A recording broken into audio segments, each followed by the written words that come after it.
Saludos y bienvenidos a todo. Welcome everybody to the PGP podcast. Hey, Josh Tabar, proud principal of Memorial Pathway Academy in Garland, ISD, Garland, USA, wait for another stellar, great show with people that are in the trenches. This is our assistant principal roundtable number 3, but we're not going to get to those diamonds yet. We're going to start off by asking Dr. Moreno, hey, Dr. Moreno, how are you doing? Josh, I'm doing great. Thank you. Isn't it such a beautiful day in Texas? I know I'm in Houston, Texas, and it's beautiful outside. I'm just so glad the winter is over, and I'm super excited to be here with our amazing assistant principals in episode 45. Oh my God. I can't believe we've done this and we've gone thus far. And you know what? We have so many more episodes to come. So I'm super excited about that. And just, are you getting just out of spring break now? Is that what you're doing? Or are you going into spring break? I'm going into spring break, right? You're going into spring break. Yes, ma'am. Orale, that's awesome. Because I know there's a lot of people going out of spring break. I know Houston ISD is going back into school again on Monday, tomorrow. So lots of heartbreaking teachers out there in Houston trying to, make it back tomorrow. And I know you, sir, you are just ready for a break. Just a little bit, still, when you got the chair, you still got to do those teacher evaluations. You just don't leave because there's a vacation. And that's what comes with the chair that our panel sits in and what I sit in as the principal. There is no, okay, it's over. I don't have to grade papers anymore, but that's a valuable resource. But you know what? We're going to try something new. It's always about evolving because I myself never want to be stagnant water. I don't want to be just laying there, not making something better, making a better version of myself, because I always tell that to our Jaguars, always become the best version of yourself. So normally I do a chinchilagua moment where I give you my opinion on something, but you know what? Part of this show is not only reaching out and connecting with diverse people from across the U.S., like our panel today. Our panel's all over America, but it's about promoting each other because all of us bring knowledge, all of us bring experience, and today we're bringing Trelane Clark, who's part of the Fantastic Four family. She's an author. She's been with Jefe. She's been following here. We have her, and you know what? She's promoting. She has 2 books. And we're going to give her a little bit platform because you know what? Iron sharpens iron. And we need to help each other out because you know what? We're in the best profession. The profession that creates all the other professions, education. But it's not an easy one. And when we have each other, we will survive every single last day to ensure the success of this beautiful country, the success of this melting pot. And you know what? Without further ado, I give you Miss Clark. Good evening, Josh. Good evening, Dr. Marie. Thank you so much for this opportunity. And you said this is I don't know if I'm the first, but my goodness, what an honor for you to ask me to give a little shout out for my writing that I have done recently. So first, I want to honor the publisher, who is Dr. Jocelyn McDonald with Mac Media and Publishing. She is phenomenal, and she has a gift and a heart for bringing educators together to write about topics that they're passionate about, and then finding those authors, visionary authors, to actually bring them all together. And so the first one that I did is with the visionary author, Cicely K. Ward, and we just published Cultivating Knowledge and Wonder, Perspectives from the Front Lines of Teaching and Leadership. And I was so excited about this with this title, Cultivating Knowledge and Wonder. We often talked about the knowledge, not so much the wonder in schools. And I wrote a chapter that is about nurturing educator growth, one relationship at a time. So in that chapter, I talk about the importance of school leaders ensuring that they are developing relationships with those that they lead, because those relationships obviously are going to trickle down to the students, and that equity, that's where the equity comes in, right?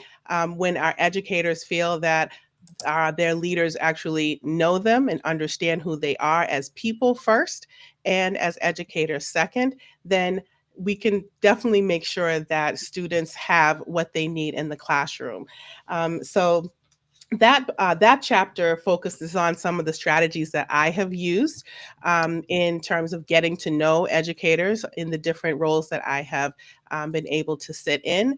And just a sneak peek, one of those is doing individual interviews with teachers at the very, very start when you first come in, just 15 minutes, just to get to know you and for them to get to know me. And that helps to kind of, reduce the awkward looks in the hallway when you don't really know the person, and I have found that it really does open the door for much more productive conversations later on in the school year. So that's the first book that the second one that I have, but the first one that I have done recently.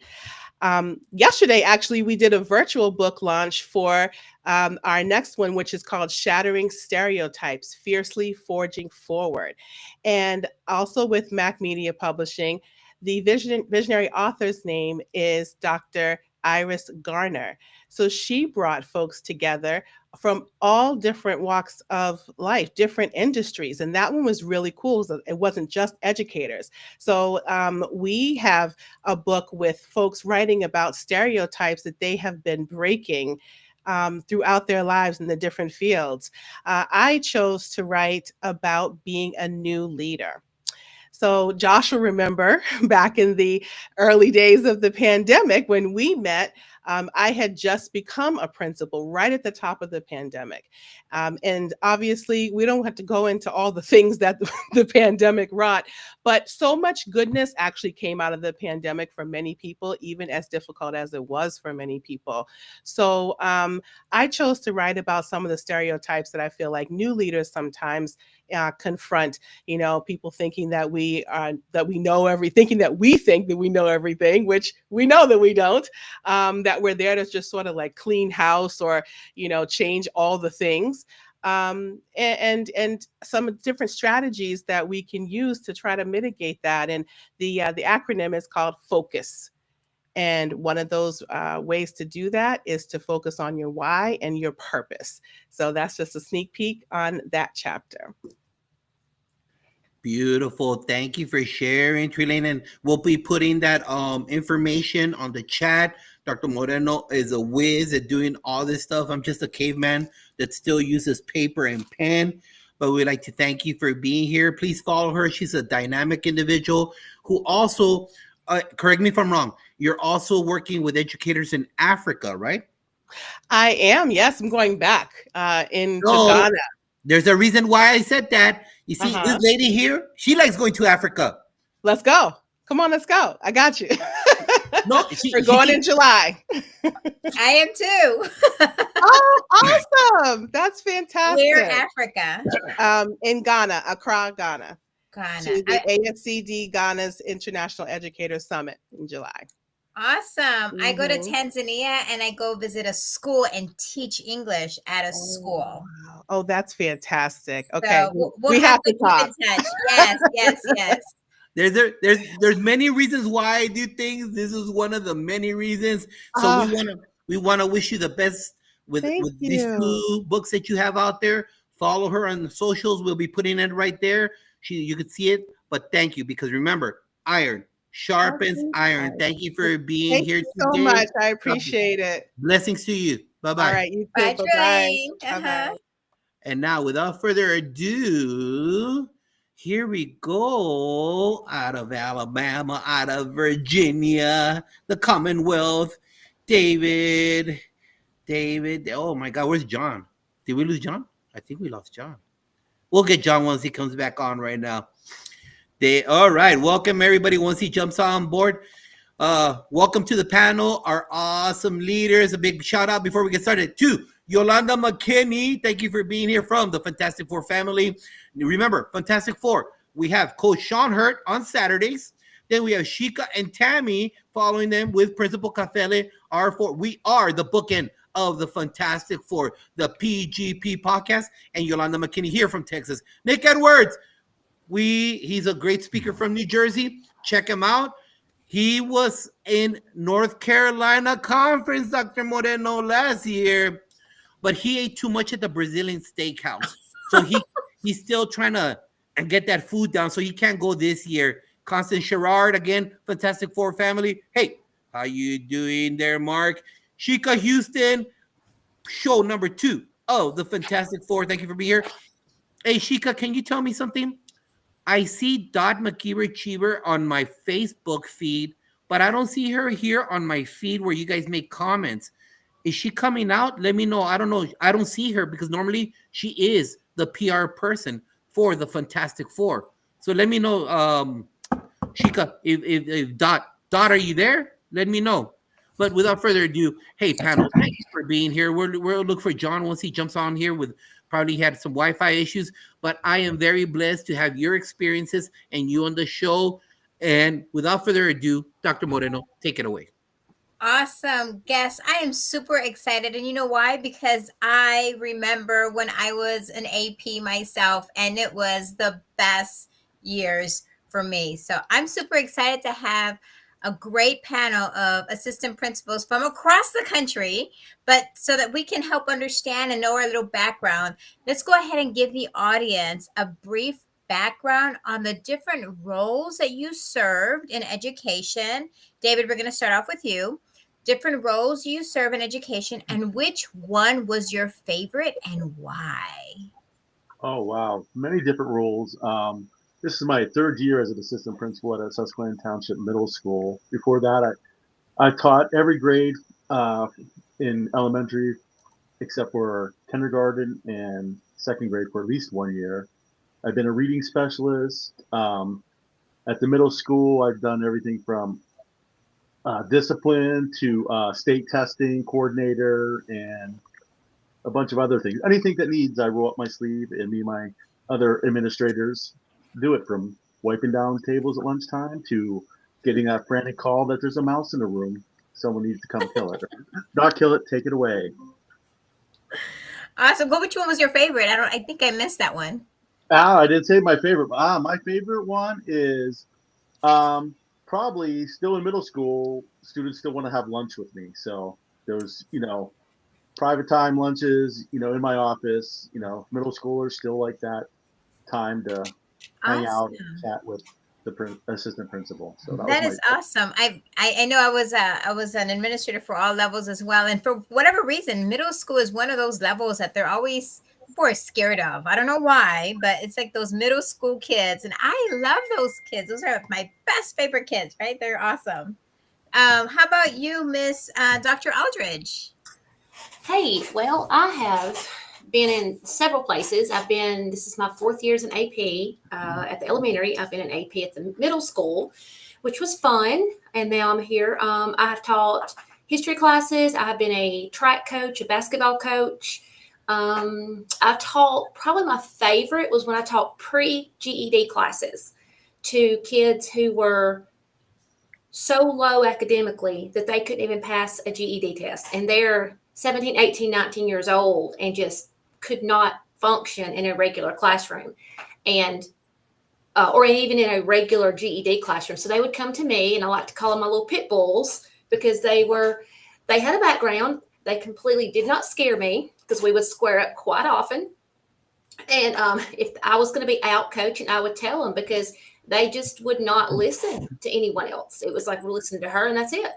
We got that relationship going on. And I really love those kids. I mean, they were good kids, and they just needed some extra help. And it's sad, but they were the ones that literally slipped through the cracks. Yeah. They did. They slipped through the cracks. And that was probably 15 years ago now. So there's no telling, where they are now. But that was probably my favorite academic job as far as in the classroom was. Awesome. And remind everybody, Dr. Aldridge, where are you calling in from? I'm from Haleyville, Alabama, which is in the northwest corner of Alabama. We are, about 40 miles from the Mississippi line and about 60 from the Tennessee line. So we're right there in the corner. Oh, okay. Cool. And David, can you remind everybody where you're from again? I live in Hershey, Pennsylvania. So right there in central Pennsylvania.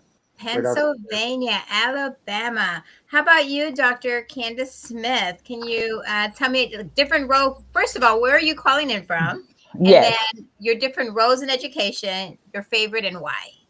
Yes, well, I'm calling in from Chesterfield, Virginia. I teach in the Richmond Public Schools district, and I have spent probably well over 22 years in the classroom as a general and special education teacher.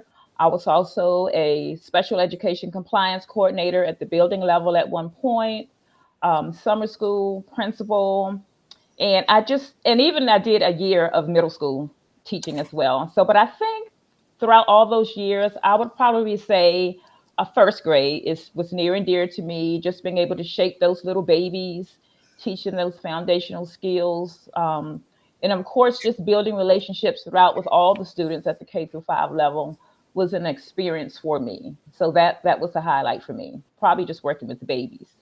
Oh, how cool. All righty. Thank you. Thank you for sharing.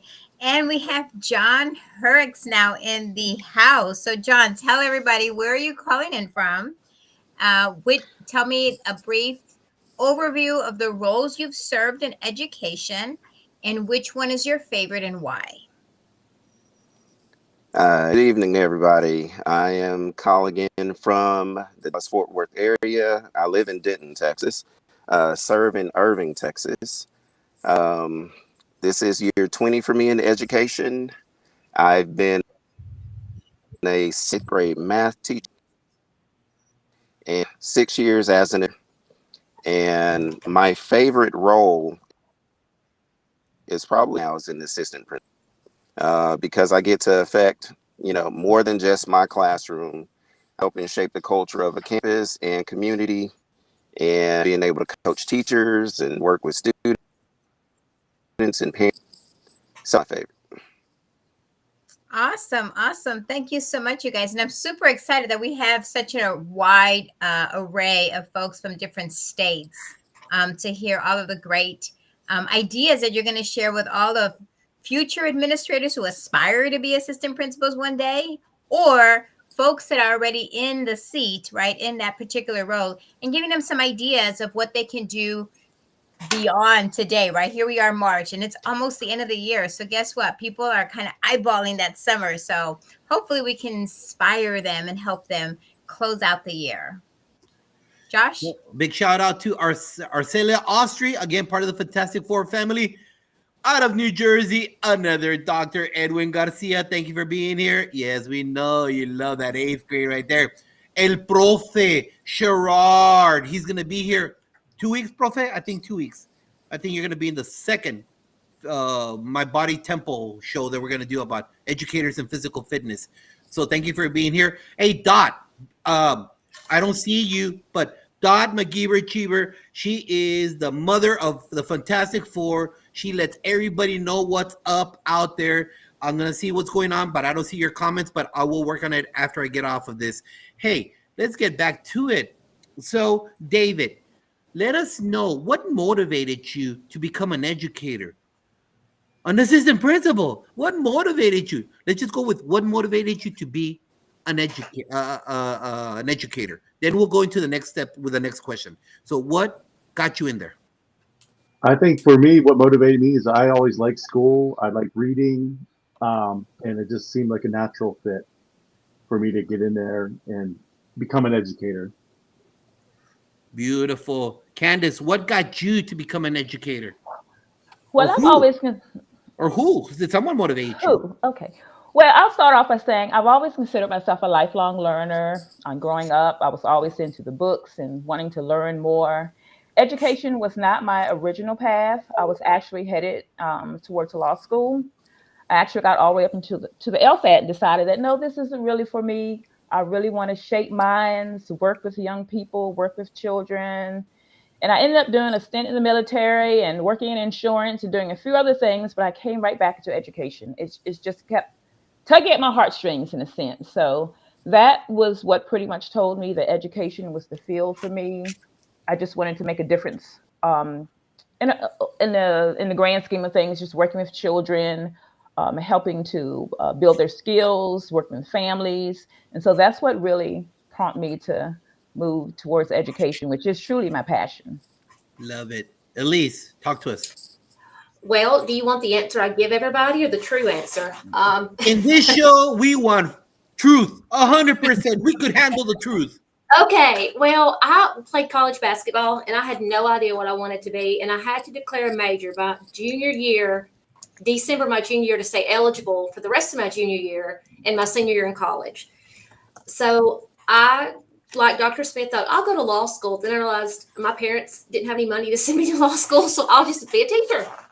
And I didn't want to give up playing ball just yet. And I figured what better way to continue is to be a coach, because you do develop those relationships with kids as a coach, way more than, I mean, and I know there's some great classroom teachers, but I can tell you, I would not have learned the things or been able to help the kids I've helped in a classroom if I didn't have them on the basketball court or on the track. And that's where a lot of my fun memories come from. A lot of my kids still call me.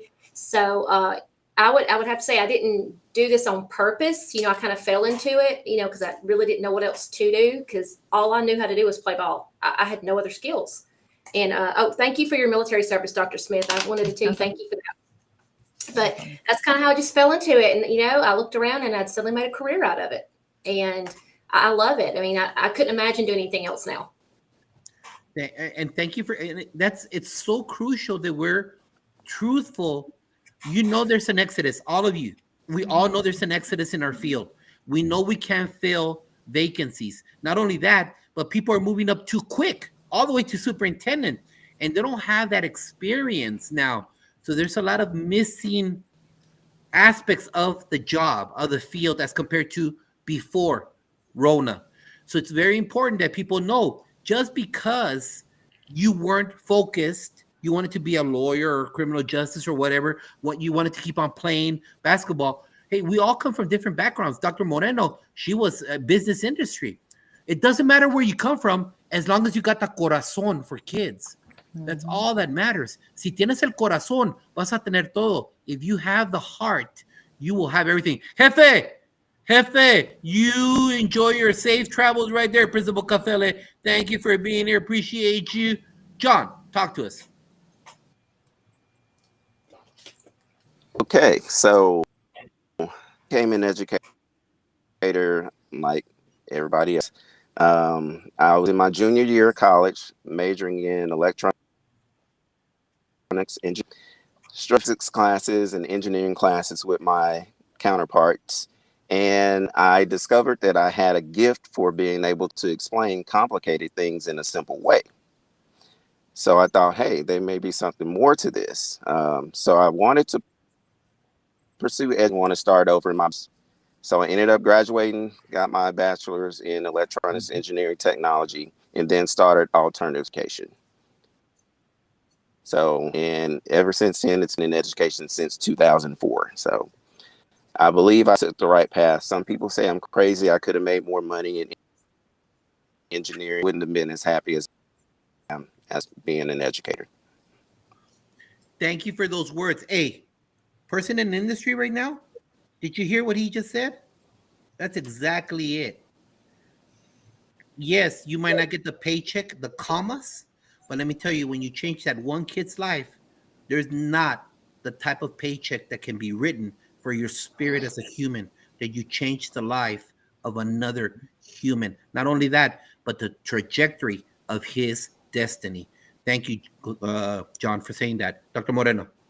John, I feel you, because I came from industry, just like Josh was telling earlier in the show, right? As far as I came out of industry and then started my career. And you're right, the paycheck wasn't there, but I can tell you 30 years later, after working in administration, I will not regret going into education, because I love it. I love it. I love all the people that I've impacted and other kids, because they still call you. They call you and they're like, hey, what's going on? I'm doing, different things. So I'm super excited about that. And so thank you.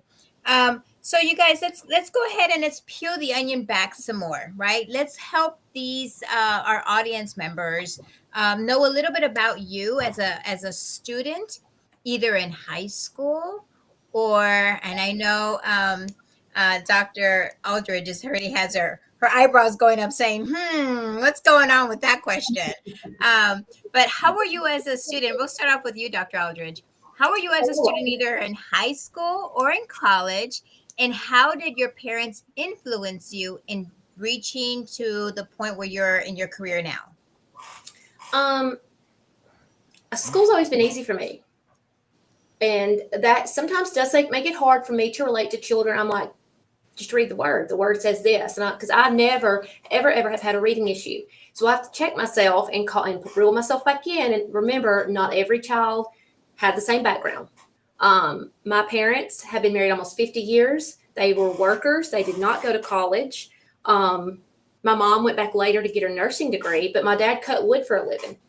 And I got brassy one summer and told him he couldn't make me do anything, that I was grown at 19, and he couldn't tell me what to do anymore. Said I wasn't going back to college.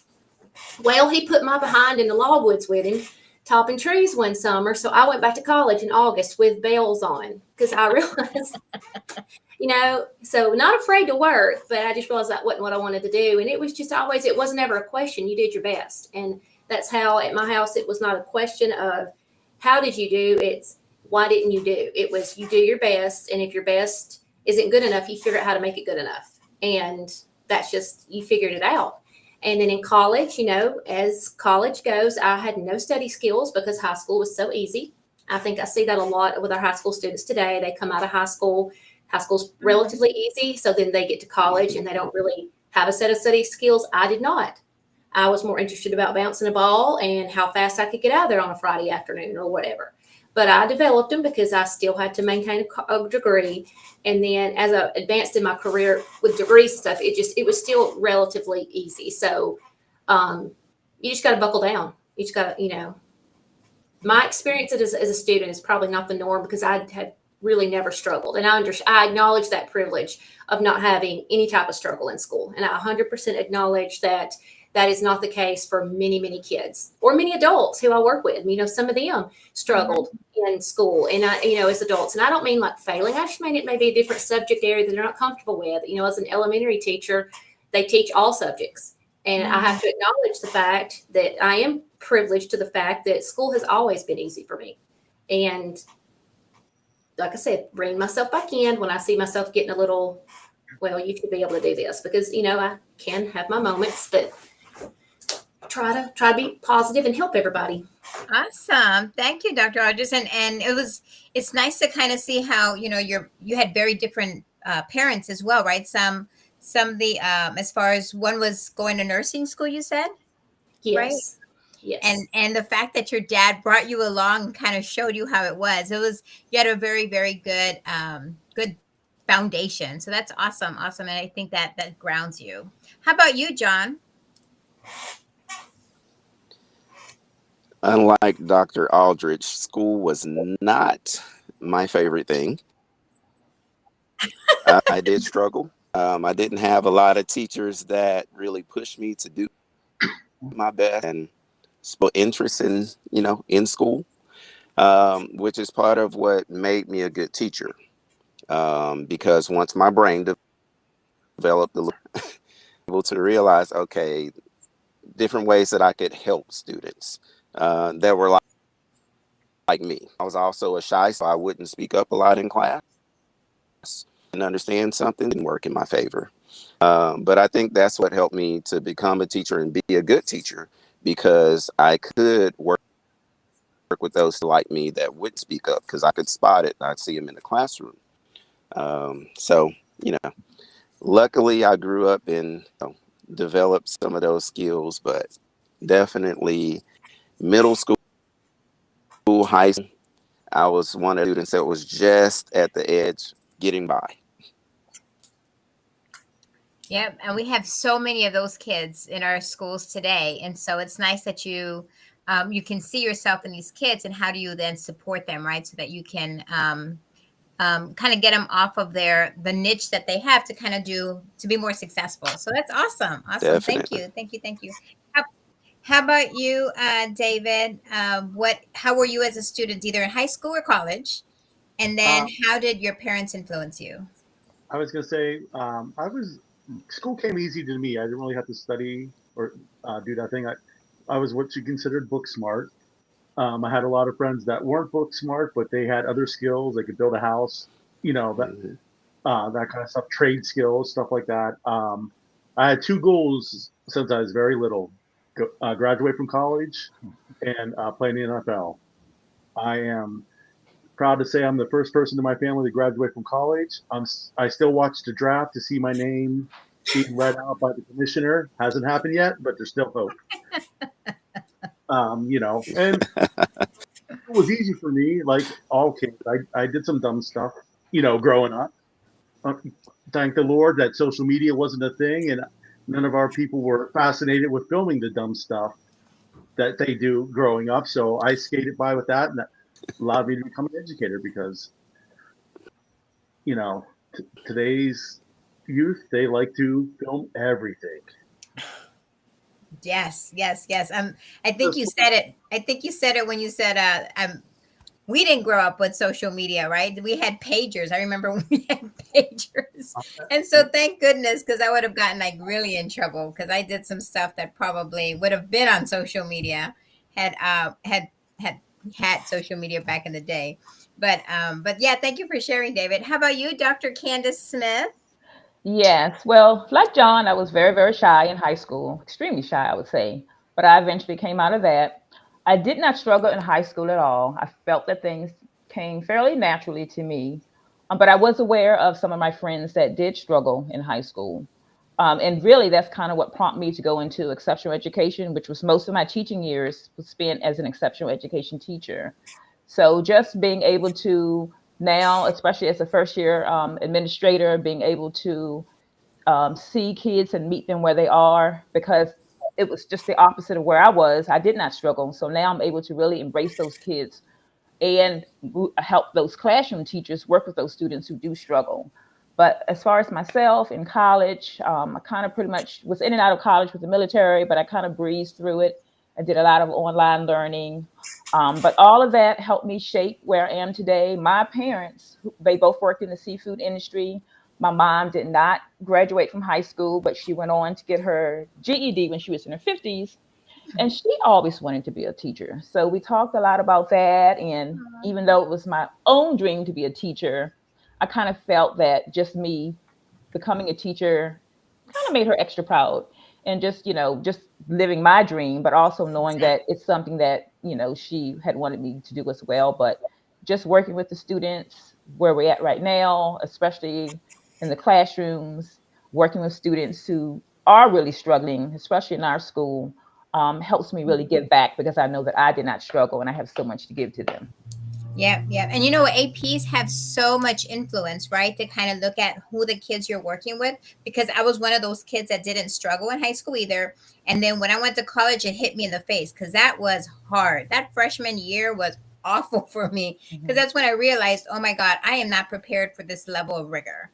And so I'm super glad to hear that some of you guys had that same experience and how we're cognizant of that, right? And how we're now helping our children and our kids in our schools better prepare so that not only are we taking care of them as far as high school or their education, but we're looking beyond that, right? Making sure that we are setting them up for success so that when they leave high school, they are prepared for what's to come. So awesome. Thank you, Josh. Move. So, hey, Dot, I just answered you on YouTube. God, it really bothers me that I don't have Dot on my screen. If you know, you know. If you don't know, that's why. Sorry, panel. But I love that woman, and I feel so sad I don't see her comments. But hey, Dot, I'm gonna work on this. This caveman will work on this. Hey, real quick, guys. It's time to get to the nitty gritty. So, John, who inspired you to become an assistant principal? And when did you decide it was the right time to apply? These are crucial questions we all ask, right? When we're doing our coursework in the master's, whatever university you attend, we always get the little bird that tells us, but then we doubt ourselves of submitting the application for the position. Mm-hmm. So who motivated you, sir? And when did you say, it's time? It's time. So, all right. So there were two assistant principals teaching. Just watching how they handle, sitting in the school day, working with parents. So those two, me a while before I decided, try to become an assistant principal. 10 years into my teaching before I decided, because I had several tell me, hey, you would make a good administrator. So I finally took in the end, you had the assistant principal pool before you could get into a position. And it just so I had to move 15 years. I became an assistant principal.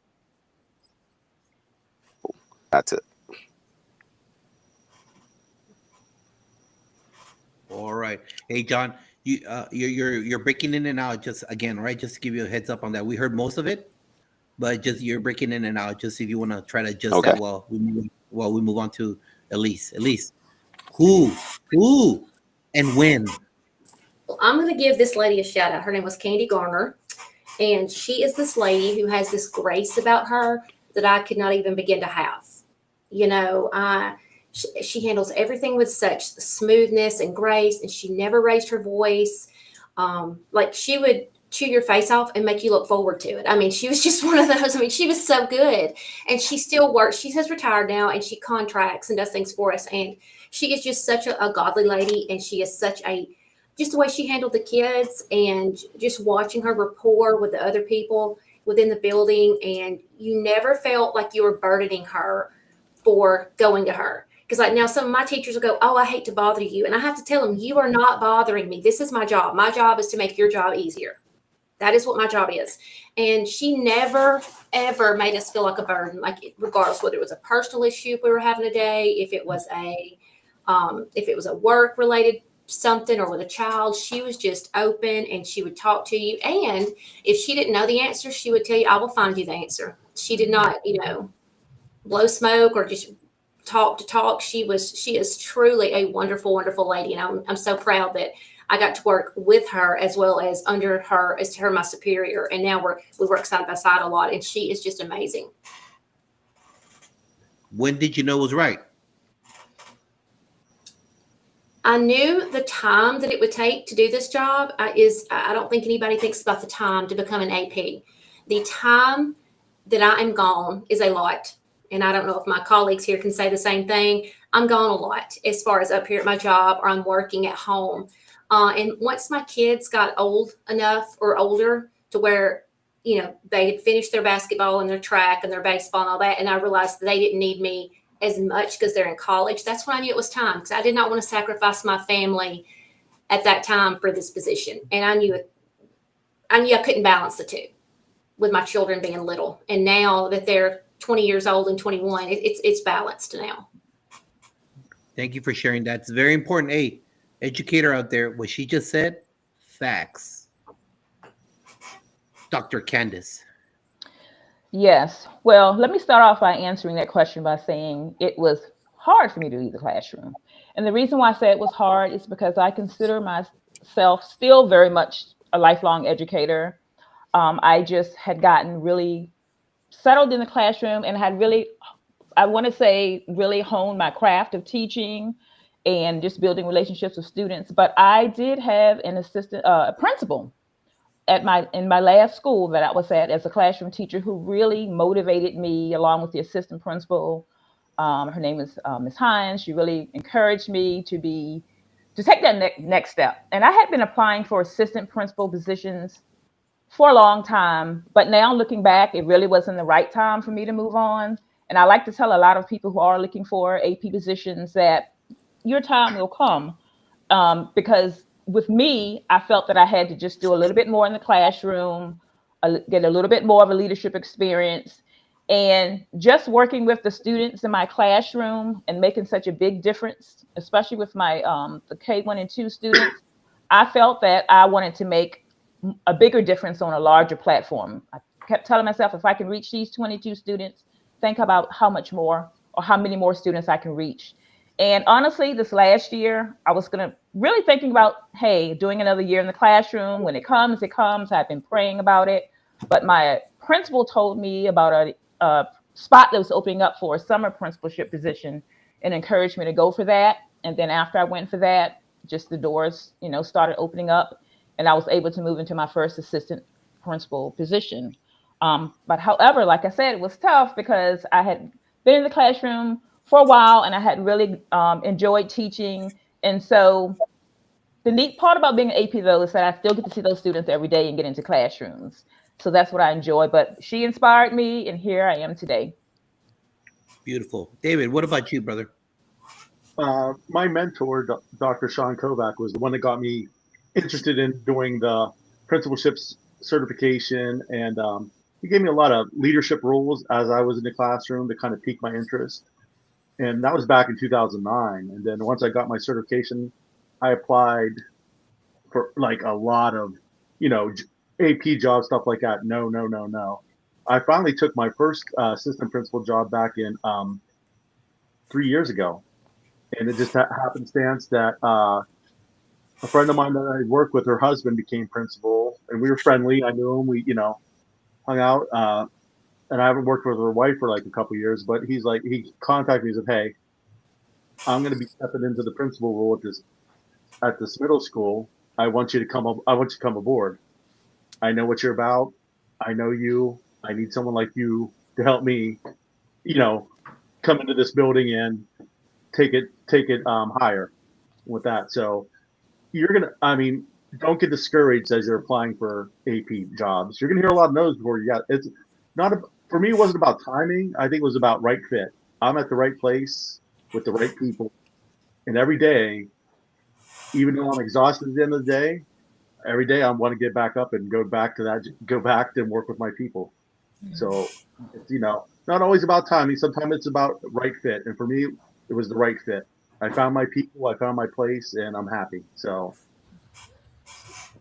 David, so true. David, so true. Everything what all of you said is so true. And I didn't hear this one, so I'll just throw this one out there. I don't know if you agree with me or not, Marty, but if you're a coach, get it out of your system. Don't apply until it's out of your system. If you still got the itch, don't go into administration, because then you become, well, we'll leave it at that. Get it out of your system. Once you're ready to move on to lead and not be the jock administrator, then, because there's a difference between being the jock administrator, no disrespect. This is 32 years right here, okay? Make sure, because you become an instructional leader. And those are two different things. So yeah, it's great that your team goes to state. It's great that your teams go to by district and area and all that stuff, but that's not the bread and butter, because your chair is tied into those scores. Facts or no facts, that's the reality of the gig. So don't become the jock administrator. No disrespect, but all of us that have been around for a while, you know what I'm talking about. And welcome to Melissa Jones Chunu out of Tulsa, Oklahoma. Thank you for being here, Dr. Moreno.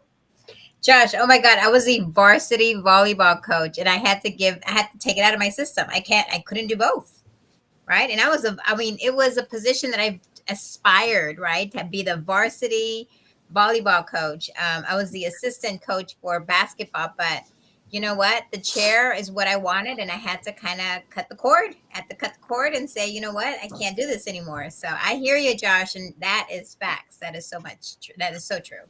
So you guys, let's talk a little bit about stories, because as APs, we have so much influence over kids. We hear lots of stories, and we're so impactful. So I want to share, or I want you guys to share with the audience a success story about when you being an AP, and then I want you to tell me an event that you faced that could have been handled differently. So 2 questions, right? One is, and we're going to start off with we'll start off with Dr. Candace first, okay? So Candace, you haven't gone first yet, so we're going to go ahead and start you make first for this particular question. So again, tell the audience about a success story you had being an assistant principal, and the second question, what did you kind of face? What's an incident that you could have handled differently? Well, I think a success story that I have had is with a teacher who started fairly late into the school year because we had quite a bit of turnaround in our school in terms of some teachers that did not stay. So I think just working with that new student, that new teacher rather, coming on board, and it's really shaky coming on board. School started in August and you're coming on board in what, like November? So Mm. just working with that new teacher and helping her, just being an instruction leader and helping her get to know her students, really helping her hone in on classroom management and collaborating with other teachers, just helping her come on board and embracing her as part of the school was a very, very big success story for me because it certainly as a new AP, getting in there and meeting the teachers and building relationships, that was important for her because being that she was coming in new in November, we wanted to make sure that she was felt welcome and was going to stay put. And I think something, it's funny because when you're an AP, sometimes I feel like you're all over the place and you could very You are. easily, you could very easily have handled a zillion things differently. But Yeah. I think probably for me, dealing with or with a parent, there was a situation with a parent. A parent came in and a parent was a little flabbergasted and frustrated with some things that had happened with their student. And I think it went well, but probably just um, let me just stop back by saying I had a lot of things going on that morning. And I think that instead of just, I felt that I had to just immediately meet with the parent. But I think in hindsight, had I said, let me just step back and let me look at some other things that are on the calendar. It's really about order and organization. We're in AP. It really is. And prioritizing things. I think if I had stepped back a little bit and said, hey, let me just get back with you. Can you schedule an appointment with the secretary? Instead of feeling that I had to meet that parent right then and there. And not that the situation wasn't resolved, but I think had I stepped back and maybe given myself time to really, and I did investigate, digest what was going on a little bit more, I would have had a more productive conversation with the parent, even though things were resolved, but it was more or less in hindsight. And that's like literally almost every day sometimes. Not every day, but it can be every day. So No, it's every day. I'm trying to give myself a little bit of grace, but No, no, ma'am. You don't, because it is crazy. It's a crazy. You yes, never it know. is. Every day is a different day, and so you, even if you plan it, it's not going to work out, right? Because It's not. you just never know what's going to come at you. But you know what? You're so right because we want to kind of talk to our parents and kind of, and sometimes I think if we just digest, and that's a really good way of describing that. If you're digesting kind of the situation, Mhm. it may have turned out, not that it didn't turn out positive, but it could have led to something different, right? But I'm so glad you mentioned that because I think Dr. Aldridge mentioned it. It's about prioritizing and kind of, rearranging your day. So Right. thank you for sharing that with all of us today. David, how about you? A success story and a problem you faced that you could have maybe handled differently? I was gonna say a success story is a student that came to us this year um, from a different school. From the first day on, she was cursing everybody out. Power struggles, all makes a sailor blush when when you tried to steer in the right direction, stuff like that. And then it's went on for about a month, and one day I was laying on my couch watching football, and I said, you know what? I'm just going to be her best friend. I said, I'm just going to be her best friend. So the next day, Monday going in, she came in. Hey, I forget what I complimented her on, walking that. Kept doing it. She eloped from classes when we were looking for her. I get on the announcements. Hey, can my best friend so-and-so come to the main office? I'm looking at the teachers. If you have my best friend in your classroom, can you contact me? I'm a little worried about her. And just that, through time, where now if she curses in my presence, she's like, I'm so sorry, Mr. Stack. And I just made that conscious decision that I could find all the faults and, write her up 1,000 times a day, but I'm just going to shower her with love and, friendship. And it's made a difference. So that's my biggest success story as an assistant principal. And yeah, even to the fact that I found out, going back to the mice, I caught a mouse, and one of the teachers had a live mouse trap, had it. I showed it to her, and she's like, it was sitting on my desk. She's like, can I stay here with it and just watch it for? She loved that mouse all day long. She came and visited that mouse. Took it. Can I take it to class? I said, yeah. I said, but at the end of the day, we got to release this mouse out in the wild. Okay, Mister. Okay. So behold, I said, I seen that interest in interest in the mouse. I said, well, if you get mom to agree, I'll get a reptile that I'll keep in my office, but you can take home and take care of on the weekends and over summer break. I said, but you got to get mom to agree and email me. Mom did. So that's what I'm in the process now, getting a reptile for to be in my office, but for her to take care of and come visit when she needs a break, or take care of her over the weekend and stuff like that. So that's my big success story. Things I could do better is when I fall into that trap of power struggles. I try not to do it, but we're all human. I've done it. It's like, oh. So for new teachers, the best advice I can give you: state your expectations, step back. Don't try to get in that power struggle of who's right, who's wrong.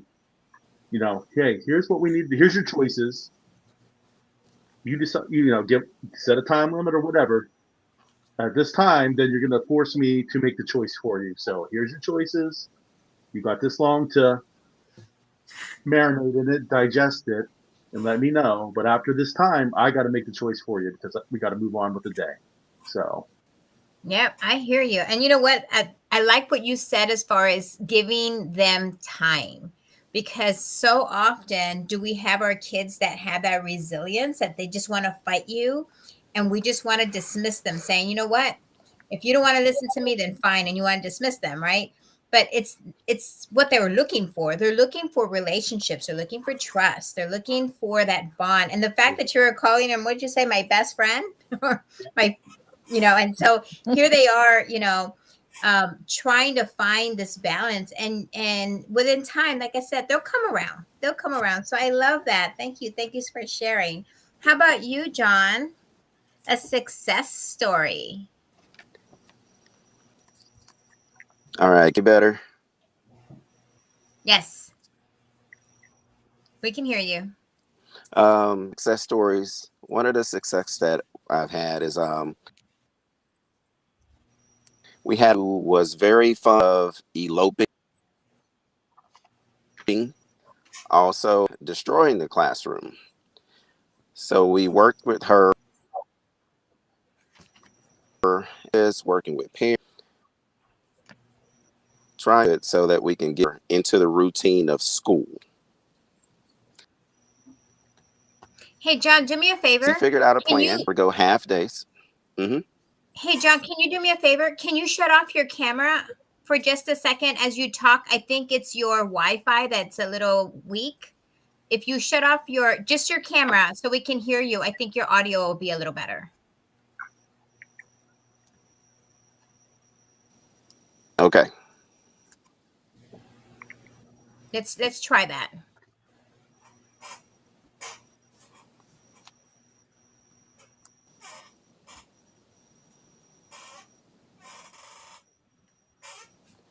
Well, I don't know if that's any. Okay, that's perfect. Yes, we can't see you, but we can probably hear you. Can you tell us your story again? So we worked with a kid. She was one to elope the classroom. She also would destroy the classroom at times. So it would be disruptive. We work with our behaviorists, we work with parents, and it took us probably put her on and to go half days, and eventual routine of well, by the end of the school year, she was able to attend full day. Mm. So that worry. Um, as far as handled better, we had a student who could be very violent at times. As an assistant principal, I would get into with him. I eventually learned that I would have to let him cool off before I could engage him as far as, trying to rationalize the things that were happening. And through a couple of all tool placements, eventually by school year, he was able to function a little bit better with us as far as being in school and keeping his hands to himself and being a student that he needs to be.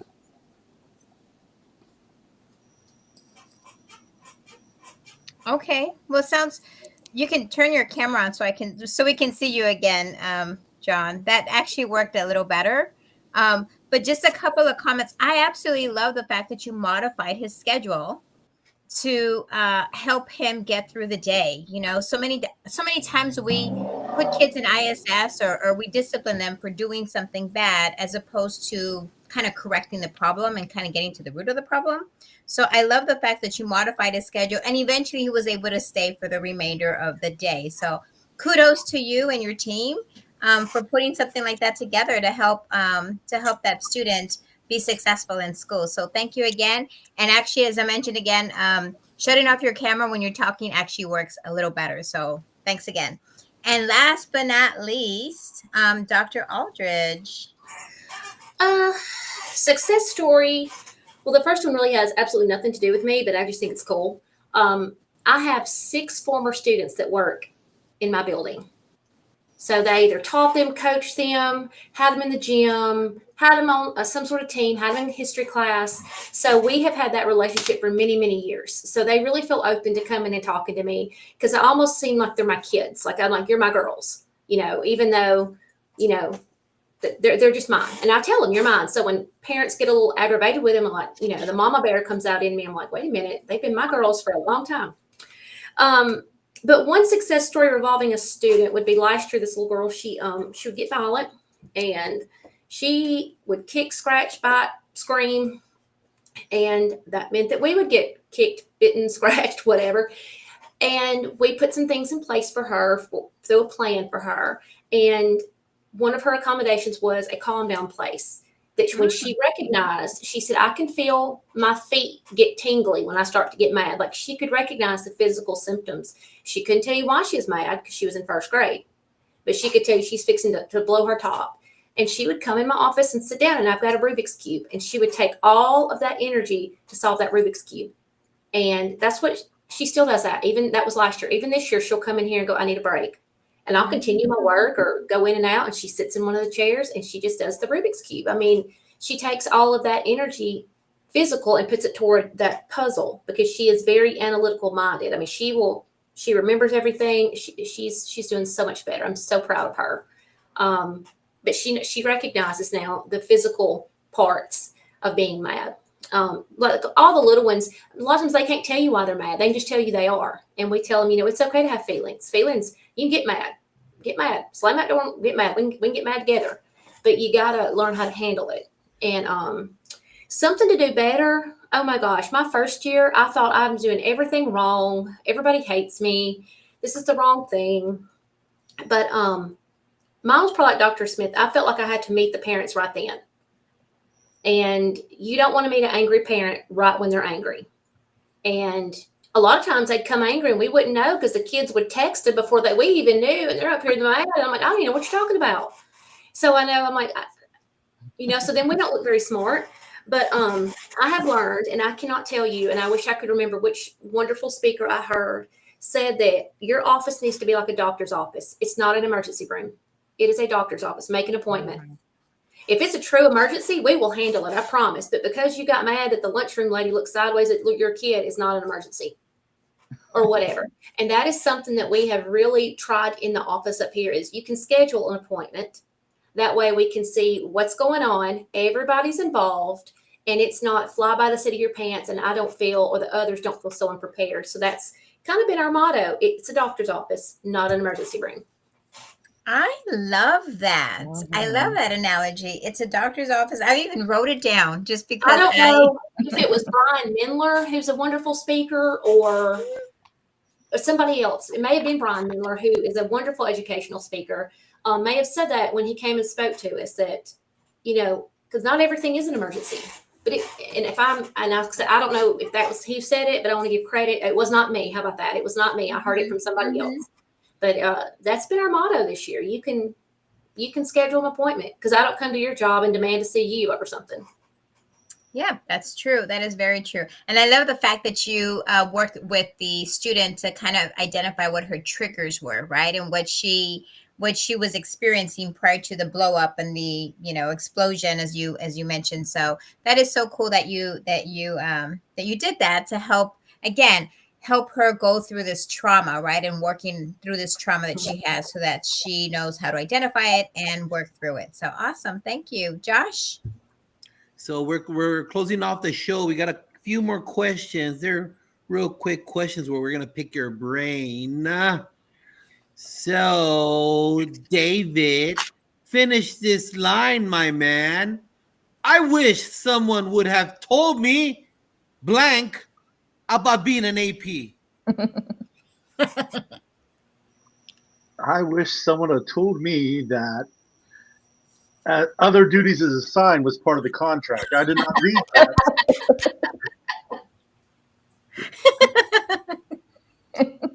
It's universal. Every state. I love it. I missed that part. It was the fine print at the very bottom.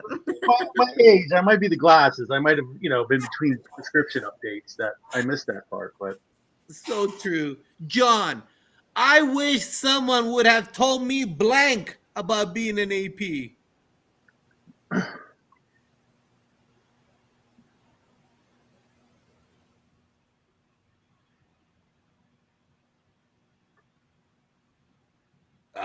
We can't hear him. John, shut off your camera again. That seemed to work. Go, brother.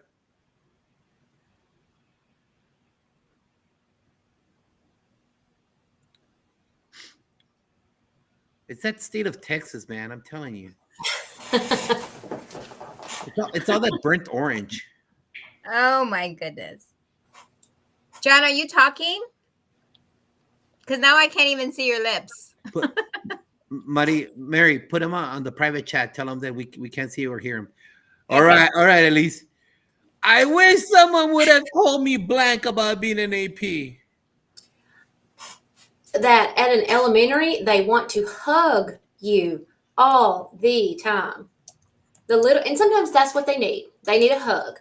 But they want to hug you whether they're snotty, whether they're sick, whether they're muddy, if they've just come off the PE field, if they'll cough in your face, but they want to hug. And that was because I'm not a hugger, but that was one big thing is, no, I'm not a hugger at all, is they just want hugs. That's right after the ketchup, right? Or open my milk. I opened my meal, the lunchroom. Oh my gosh, the elementary lunchroom. No one told me what that was going to entail. Kindergarten, the first week of school. Ooh. Yes, ma'am. Oh, yeah. Dr. Candace Smith. I wish someone would have told me blank about being an AP. I'm going to say I wish someone had told me that even at the elementary level, they're so into like third grade girlfriends and boyfriends, because I have so many kids that come into my office and there may have been a fight involving you looked at my girlfriend, you're talking to my boyfriend, and I wasn't really prepared to deal with that at the elementary level, but I do see that a lot. So that's interesting.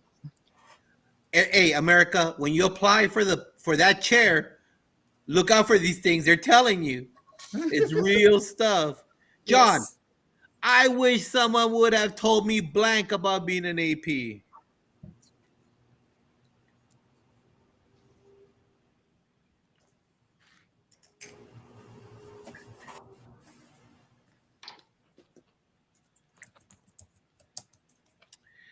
Governor Abbott, how dare you? How dare you? And it All was right, going so well. right? Hold on. His name is his icon is pulsating like that. So it sounds it Yeah. looks like he wants to talk.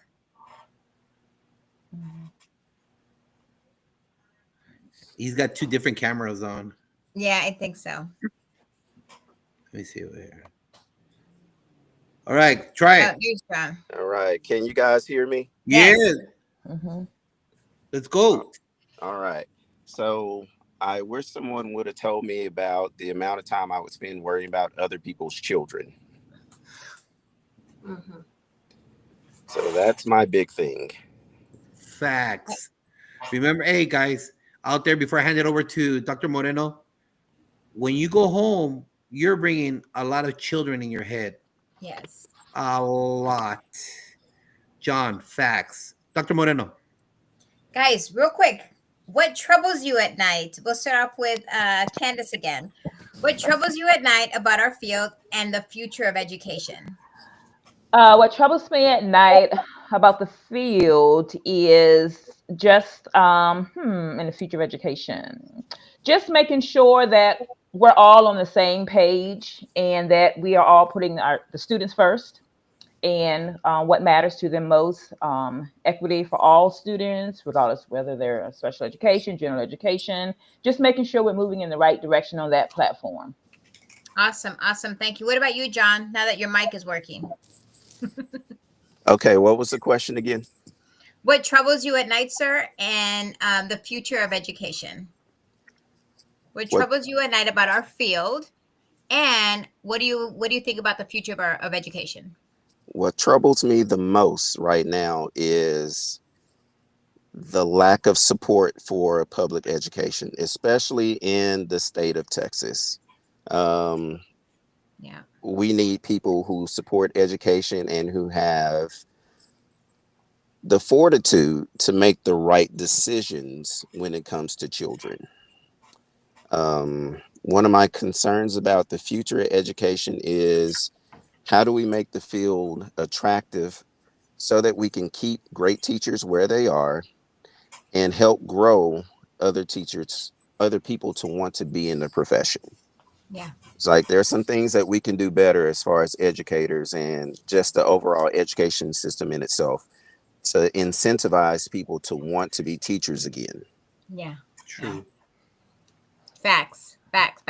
Dr. Aldridge, what troubles you at night, ma'am?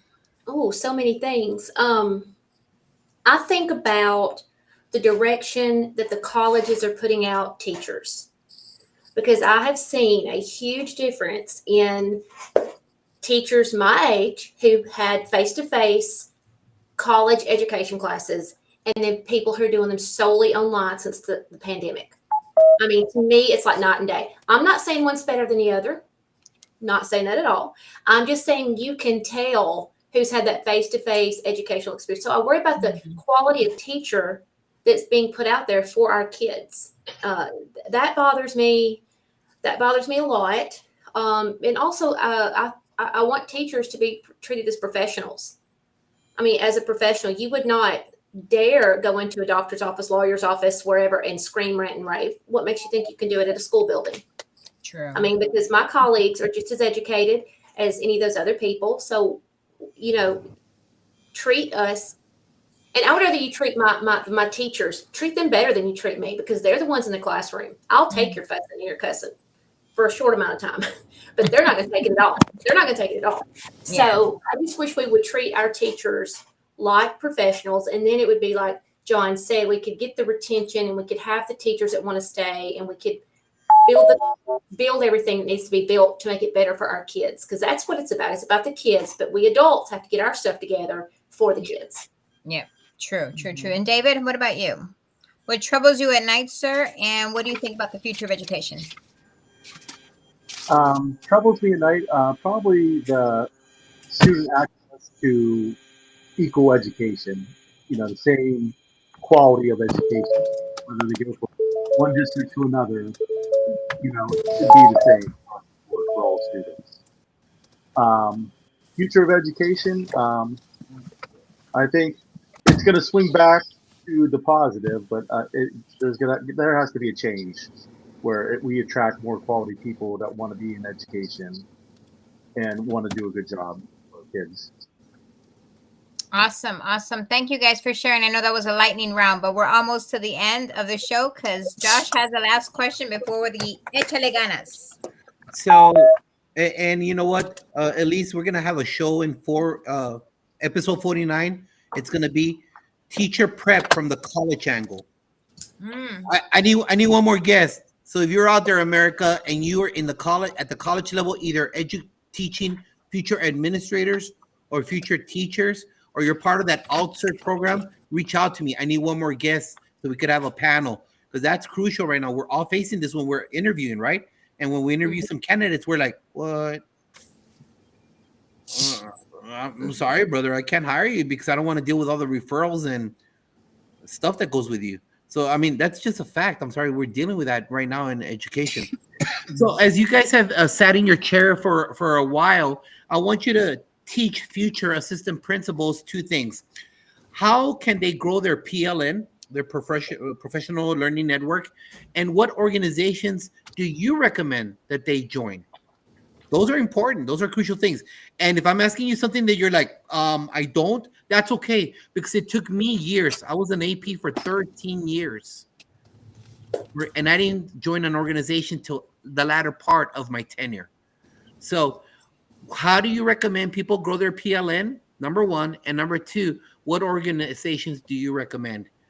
David. For me, would be get on social media, LinkedIn, talk to those people, ask questions, see who's out there, attend conferences, link up with people through there that you might have similar interest or might intrigue you as learn from them. Okay. Try to surround yourself. Don't always be the smartest person in the room. Try to surround yourself with people as smart or smarter than you, so you're always learning. And I guess the simple organization is your state education principal association to start out with. So true. And everybody out there, everybody here on this call, I met them through social media. At least yesterday. Last night. Like literally at night, I go, hey, you want to come on the show? Just like that. And now she's connected with the Commonwealth of Virginia, with the Lone Star State. They did remind me again, you're in Pennsylvania? Yes. Check that out. You choose to be alone. You choose to be alone because this is a great platform. I'm not talking here about any kind of political ideas you have about social media. It's a way to connect for kids, for you to have sanity in your brain. So, Elise, since I brought you up, yes. How do you grow up a PLN and what associations? What things do you have to recommend? Same thing that David said. I mean, the same thing. Social media. You just mentioned you reached out last night. Hey, are you an AP? Yeah, sure am. Don't be afraid to ask questions on social media. If it's a message, conferences, everything he said. I mean, I cannot add anything to that. I mean, he nailed it. Is there a specific conference there in Alabama that you might want to recommend? Yes. We have one for it's the Council of Leadership of Alabama Schools. It's called CLASS, and it's in the first part of June. And then we have something called Mega Conference, which is where everybody in the state goes to Mobile. And if you've never been to Mobile, Alabama, it's a great place to go. I recommend Mobile highly. We'll go down there for a week, and we'll meet with. That's when a lot of the new legislation comes out. We go and we look at test data. We go in and look at what the governor has said we need to do. We go in and look at there's different, like maybe like a social studies association may be there, an elementary ed association may be there, and you can just talk, look at vendors, and just network with a lot of different people. And it's a week-long event in July in Mobile. I mean, thousands and thousands of teachers descend upon Mobile. Beautiful. It's really awesome. Great. Exactly. So true. Hey, Dr. Moreno and myself, we're in a handful of days, we're going to be in North Carolina. We're presenting in North Carolina. These two Texans are going to North Carolina to present because last year That conference was so awesome that I decided to go, and then I told Mari, hey, let's get our butts out there. And it's that simple. It's about, and I found out about the conference where? On X. Mhm. And the lineup with Principal Cafele, and he'll be there again. John, talk to us. I say if you have questions or you admire what someone else is doing, don't be afraid to reach out to them, even if it's on social media, especially social media, because we have people across the country that are doing good things, and it doesn't hurt to send a message to someone asking questions. And a lot of times people are gracious, they're willing to help to further our profession. Um, a conference I would recommend is TEPSA, their summer conference. There's a lot of different presenters. I think there's a topic for everyone attending TEPSA. So that's my recommendation. That's the state level of which national conference? TEPSA. Right. Um, That's the local charter for the national one, right? yes, it is. Okay, gotcha. It's like TASSP, but for us, for the secondary, it's TASSP, and our sister or brother is NASSP. Yeah, TEPSA is more for elementary. It's, I think, K through 6. True. Is their target audience.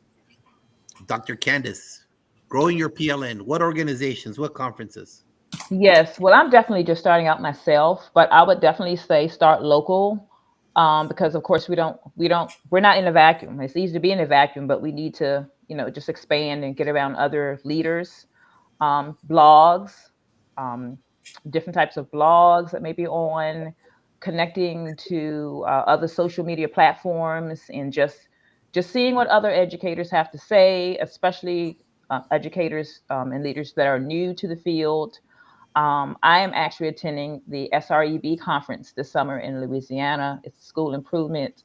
That's my first year as an AP, so I'm excited and looking forward to that. But I say anything local. The districts may have cohorts for aspiring leaders or new leaders that are in their first to third year of being APs and even principals. So definitely keep eyes and ears open for things like that, and not be afraid to network with others and to ask all the questions you can. Beautiful. Awesome. Awesome. And we're about to go into our lightning round, but Dr. Moreno, I didn't schedule it in. Real quick. Hey, administrator, APs, check this out. This is a great book. It is by Superintendent Glenn Robbins. Calm in the Storm. It's about making sure that you stay cool. If you need a team member that has some discipline issues, control, Kevin Curtis, a past guest right here, Kevin Curtis from Texas. He tells you how to create discipline structures in the classroom and in the campus or on the campus. If you need 1, 2, 3, this guy will show you how to do it. Hey, John, do me a favor. Can you mute yourself for a second? Oh, good. I thought it was cool.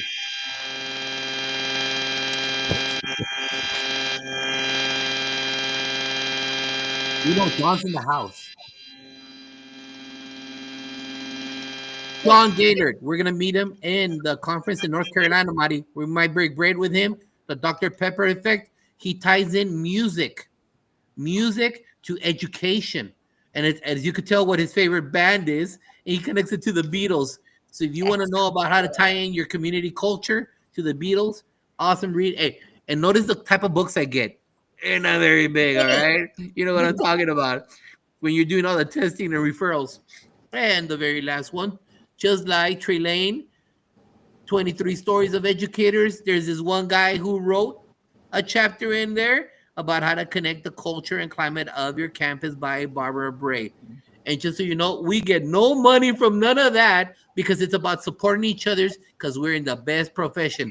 And here it goes.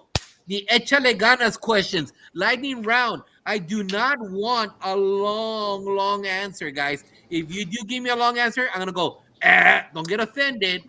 I told you, the only one you get some grace is number 2, all right? So we're going to go lightning round real quick. And after the show panel, hold on, don't hang up. After the show, don't hang up. So we're gonna start off with John. He wants us to hear him, so we're gonna hear him right now, real quick. All right. So here you go, lightning round. Give advice to a new teacher. Be open to feedback and always ask questions, seek help from others. Read a note, an email, a text from a teacher or a student that inspired you. I don't have a note on an email, but a couple of weeks ago, I was walking down the hallway with one of our pre-K aides, and she said that once I become a principal, she would love to work in my school. Boom. Send some flowers to a current educator that inspires you. There's a lot. One. Sam, I would say Dr. Marcus Jackson in Lancaster ISD. He's doing good things. Doc Jackson is the bomb.com. Who should people follow on social media, sir? If you are not following Baruti Kafele as an administrator, what are you doing?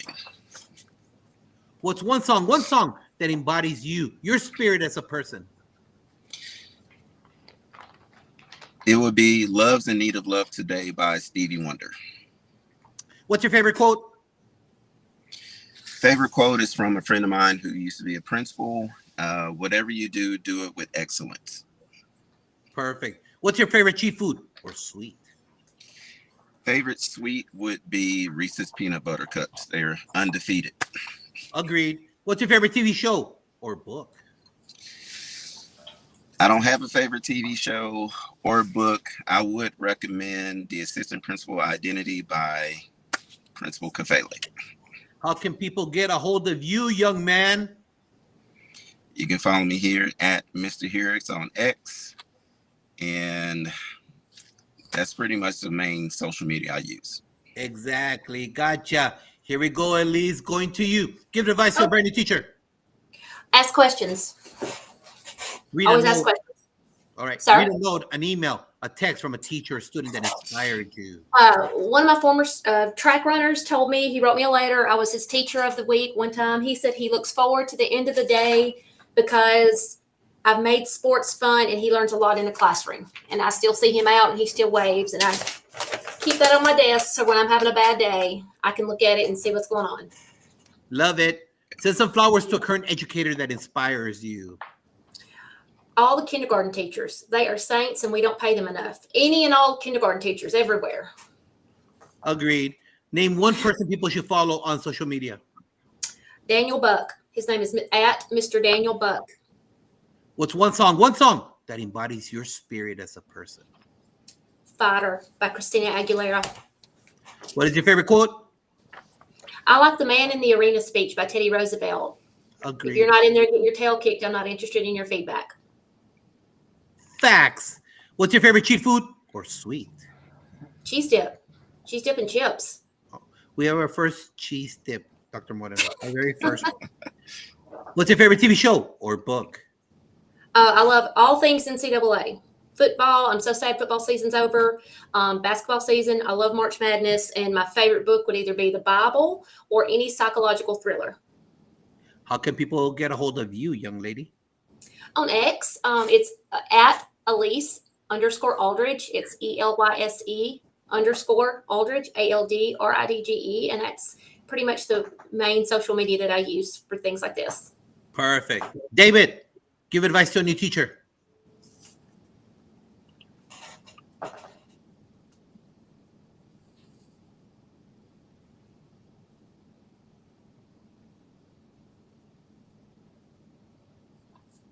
David.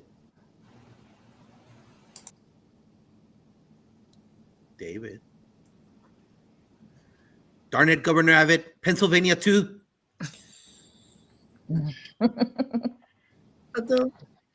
Oh, there I am.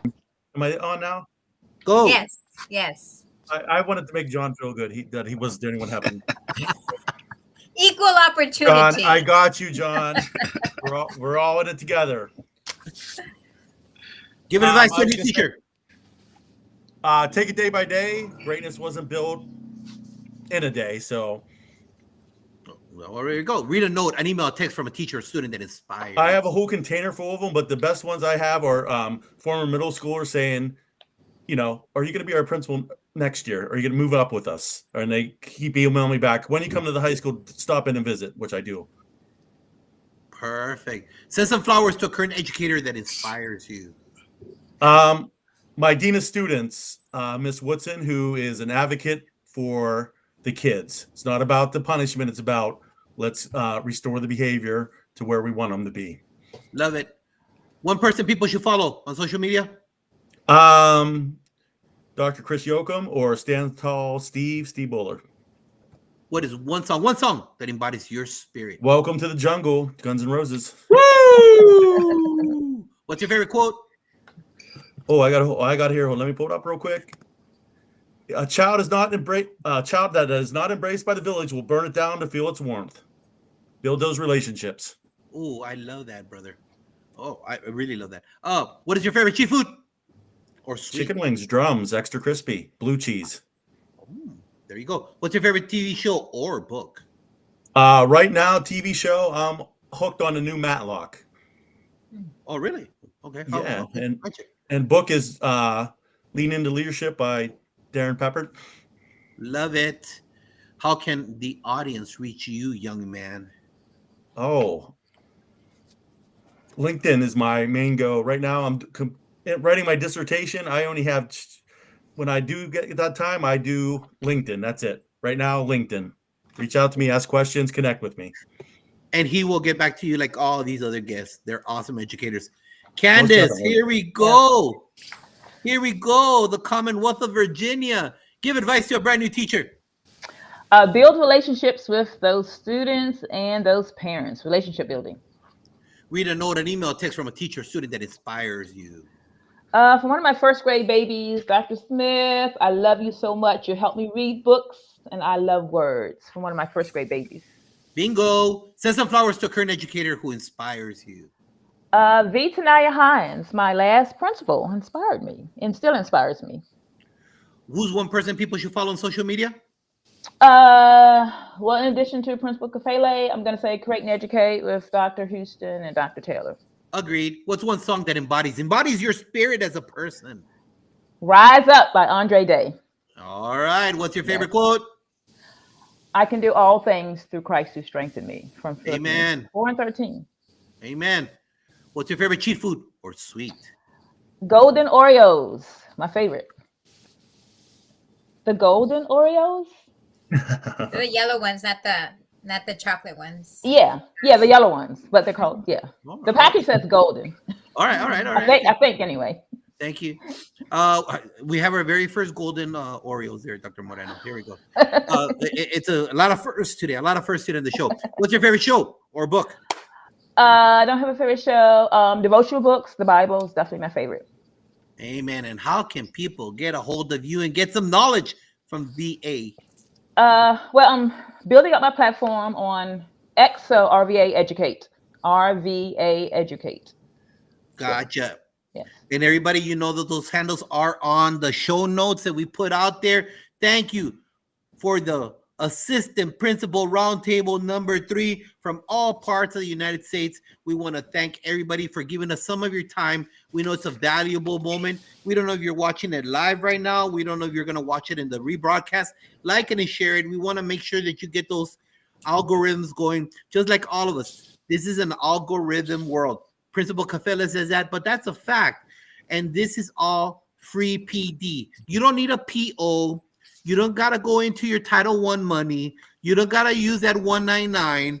It's all free, and it's just about sitting there with your favorite beverage, making sure that you take in the knowledge, because you got from a very first year assistant principal to tenured administrators, all levels in this platform that you can learn from. So thank you for being here. Please make sure you rebroadcast. Dodd McKeever Jeeber, I will fix the error that we have out there. And join us next week for Principal Todd Bloomer from the Lone Star State as he introduces his book, The Blueprint. That cat has been in the business for over 30 years, so you know he's going to be dropping a lot of knowledge. Thank you for being here. Panel, say goodbye. All right. Have a good evening, everybody. Good evening. All right, hold on.